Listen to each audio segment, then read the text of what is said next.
2 live radar looking good. No rain on there this morning, but we will see some, I think, a little bit later today. 73 right now on Pawleys Island. It's 75 at the Charleston International Airport, 72 in Walterboro, 76 on Edisto Beach. You're waking up to 72 in Somerville, and it's 74 in Goose Creek.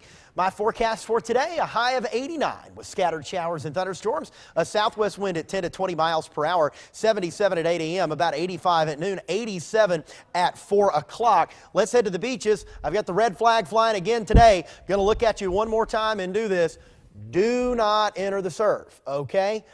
Out of everything that's coming in the next 24 to 48 hours, the only thing that you can do directly to risk your life is to enter the surf. As long as tomorrow, even at the peak of this, if we've got 30, 40 mile per hour sustained winds with gusts 50, 55, we've got tornadoes out there, a possibility, and flash flooding, and you stay home and you take shelter and you do what the warnings tell you to do, you're going to be fine in most cases. The one thing you can do to put your life at risk is ignore that red flag and enter the surf today, okay? 79 at 9 a.m., 83 at noon, 84 at 3 p.m. on our beaches. Latest stats, moving to the north-northeast at 12 miles per hour, starting to feel the impacts from that dip in the jet stream that's going to rocket this thing to the northeast toward the Florida coast.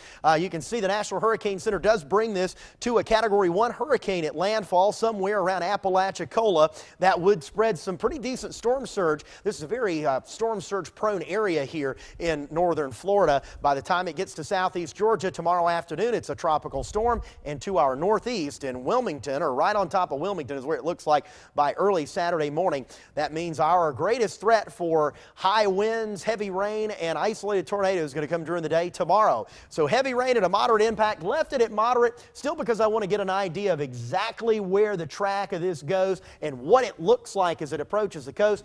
We've got time to make adjustments to these impact boards still, because this is not something like a Category 2, 3, 4, 5 hurricane, okay? High wind impact is a moderate impact, we think, at this point. There could be some minor structural damage and power outage problems, but we don't expect significant wind damage.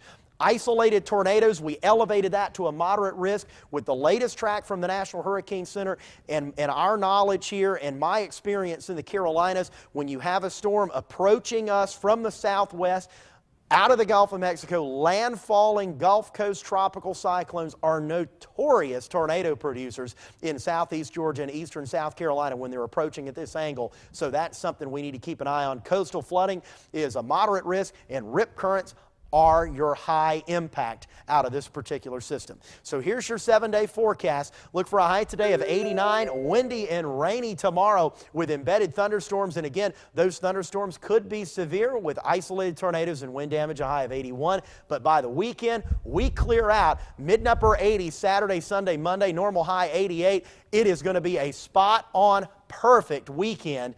At the beaches tomorrow, 81, rain chance near 100%, windy with tropical storm conditions likely. Niku, good morning. Good morning. Let's check out your